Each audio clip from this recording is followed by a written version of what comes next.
Hi, I'm Miss Griffin. I'm going to read you guys the story, The Dog Who Found Christmas.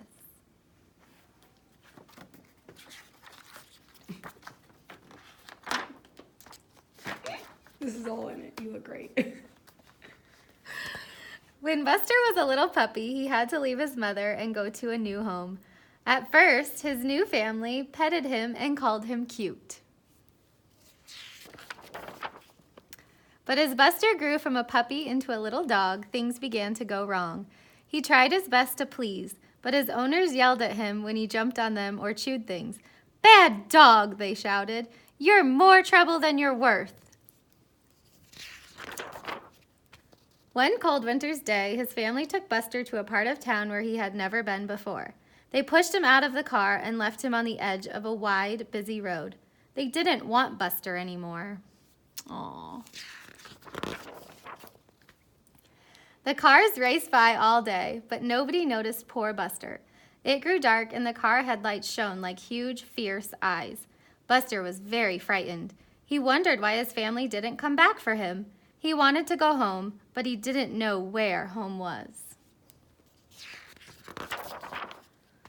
Without thinking, Buster rushed out into the road. Screech! 2 cars swerved to avoid him. The drivers leaned out of their windows and yelled at the little dog. Buster ran into a yard and lay trembling under a bush.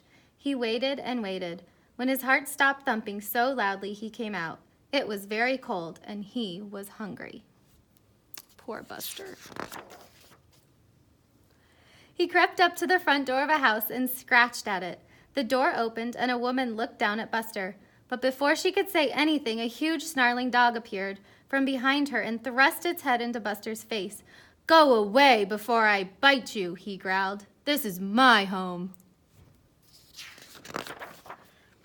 Suddenly, the big dog broke free and chased Buster down the path, snapping at his short, stumpy tail.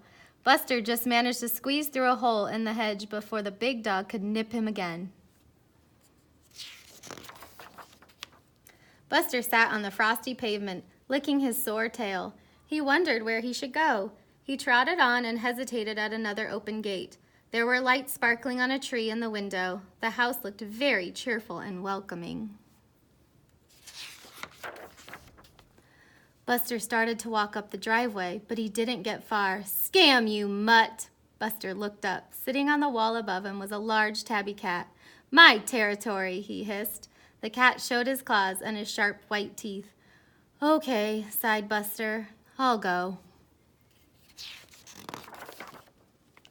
"Nobody wants me," thought Buster. It started to snow and Buster's fur grew wetter and wetter. His little body shook with cold.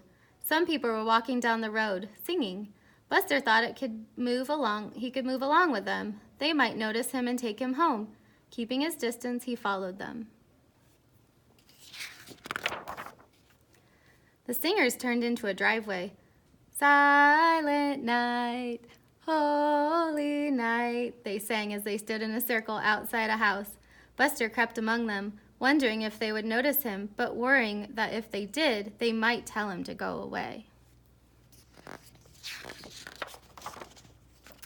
The door to the house opened, and Buster could smell something delicious. His stomach grumbled with hunger. "One for each of you," said a voice, and a hand held out a plate of cookies. "Thank you, Mr. Merriweather," said the carolers, "and one for the little dog," he added. "What little dog?" everyone asked. They looked down at their feet. Buster gazed up at them with pleading eyes. "Who is he? Where did he come from?" the carolers asked. "He must be a stray. He looks very hungry," said a little girl, and she gave Buster a cookie. He swallowed it in one gulp. Mr. Merriweather came out of the house and looked at Buster. "I'll take him," he said. "I think he needs a good home, and I've always wanted a dog for Christmas." He put out his hand to Buster, but the little dog drew back, afraid. "Come on, little fella," said Mr. Merriweather gently. "We'll have a good Christmas together, you and I." Buster stretched contentedly in front of the fire. His tummy was full, and he felt warm at last. "Welcome home, little dog," said Mr. Merriweather. "Woof," said Buster. The end.